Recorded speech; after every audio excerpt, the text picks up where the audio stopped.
السلام علیکم ورحمۃ اللہ وبرکاتہ۔ جی محترم، آپ نے سوال کیا ہے کہ امام مکمل محراب میں ہو اور مقتدی مسجد میں ہوں، کیا اس طرح نماز ہو جائے گی؟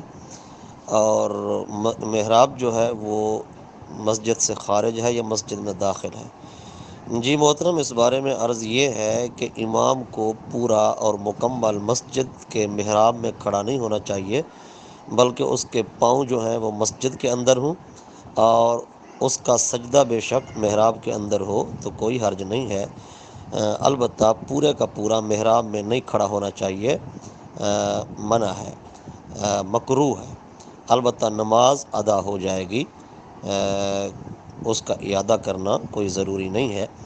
اور دوسرا آپ نے پوچھا کہ محراب مسجد میں داخل ہے یا خارج ہے؟ جی محراب جو ہے وہ خارج مسجد ہے، مسجد سے خارج ہے، البتہ معتکف کے حق میں داخل مسجد ہے، لہٰذا معتکف محراب میں جا سکتا ہے اعتکاف والا، ویسے محراب جو ہے وہ مسجد سے خارج ہے، کیونکہ نبی کریم صلی اللہ تعالیٰ علیہ وآلہ وسلم کے زمانہ میں محراب نہیں تھی، یہ بعد کے اندر ایجاد کی گئی، جو بدعت حسنہ ہے، یعنی اچھی بدعت ہے۔